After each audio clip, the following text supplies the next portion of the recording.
তো hello guys, কেমন আছো তোমরা? আজকে আমরা ঘুরতে যাচ্ছি Coochbehar university college. A few moments later. তো চলো, এখন আমরা চলে এলাম কোচবিহার ইউনিভার্সিটি কলেজে। আর এখানে জায়গাগুলি খুবই সুন্দর, আর এখানে অনেক গাছপালা লাগানো আছে। তো তোমরা এই ভিডিওটি পুরো লাস্ট পর্যন্ত দেখো।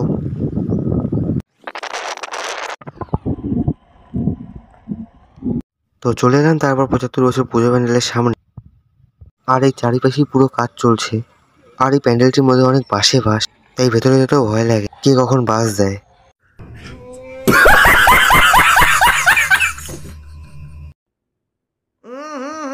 राजा जी अपनी शक्तियों का पूरा इस्तेमाल कर रहे हो, लेकिन लौंडा यहाँ नहीं रुक। তারপর সাহস করে উঠে পড়লাম পূজা প্যান্ডেলের উপরে। আরে বাস, এখানে পুরো বাসে বাস।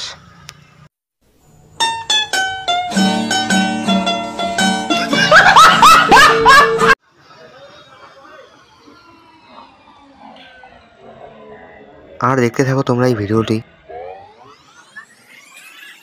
তারপর চলে এলাম আমরা একটি অন্য পুজো মণ্ডপের সামনে।